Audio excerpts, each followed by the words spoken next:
Hey guys, my name is Alan, and today I have the A7R4.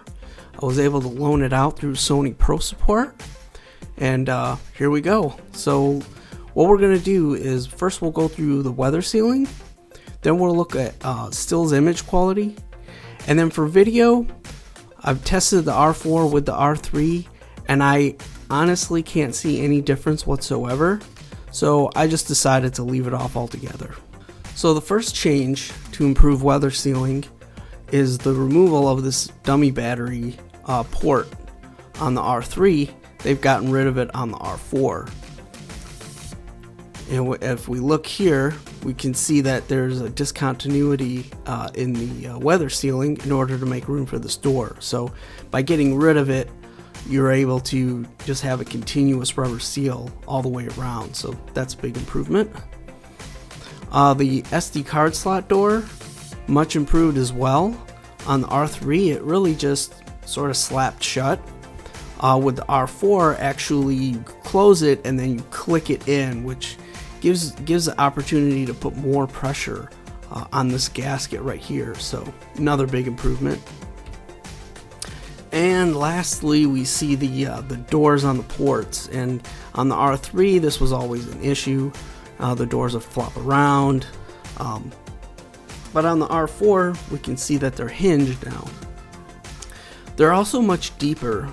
You can see that here they actually wrap around this block that's here, and that just gives a tighter weather seal. And just a quick note about the file size. The R3 41.3 megabytes for the compressed RAW, and the R4 has a 59 megabyte file size for compressed RAW.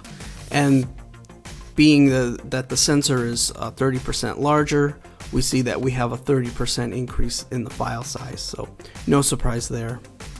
Okay, so now we'll take a look at some sample images, and I hate to say it, but prepare to be disappointed, I think. So we're gonna look at this post right here in both of these frames, and we'll zoom into 100%, and yeah, that's pretty much all you get. You can see that the post is slightly larger in the frame than this one, but not by much. Let me go to 200% on this one, 200% here. Again, yeah, you're getting a little bit of extra detail on the R4 versus the R3, but I'm not sure it's really compelling enough. Okay, so here's another set of photos, and once again, this is the same framing. This is the 135mm G Master lens. This is the R3. This one is the R4. And if I zoom in to 100%, and I focused on this rear wheel, so we'll take a look at if we can see any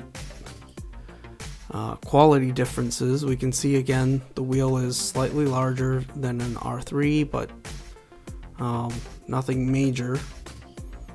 Let's zoom into 200%, and yeah, it's the only thing I can see is some small fine detail is resolved a little bit better on the R4 than the R3, but again, you know, you'll have to decide for yourself whether or not this is important to you. These two images are a demonstration of high ISO, so these were both taken at ISO 6400, and we can zoom into 100%. And that's basically what you get. So again, the A7R4, we can see it appears larger in the frame since there's more resolution, and it does appear that there's a little bit more dynamic range, either by the processor or processing afterward. I don't know. They both look crappy to me. I don't shoot at ISO 6400, so I just thought I would include them so that you can see the comparison. So I think I'll conclude this video with this image, which was taken with the A7R3 and the 135mm G Master Prime lens. And if I zoom into 100%, we can see that we have all the detail that we could possibly want in an image. And so what we really need to think about when we think about resolution is really the lens. If you don't have the best prime lenses, then sensor resolution really means nothing. And we can see here that when we do have the best lens, which the 135mm is the sharpest lens that I've ever used, that 42 megapixels is perfectly adequate. Now the flip side of that is, you could argue that if I do have the best lens that money can buy, then maybe the 60 megapixel can resolve this even further. And maybe that's true, but it's really not something that I need. The only reason for me to buy the A7R4, and probably this is true for you as well, is do you need another camera body? If you need another camera body, then it does not make sense to buy the A7R3. You would just go ahead and buy the A7R4. The price is a little bit more, but still on par with flagship camera bodies. And so I think that's really the reason to get the R4. If you're thinking about it, says I'm not sure, should I buy it, should I not buy it? Really, you have to think about, do you need another camera body in the first place? If the gear you have is serving you well, then I wouldn't worry about it. But if you need another camera body, go ahead and pick it up. Anyways, that's it for me.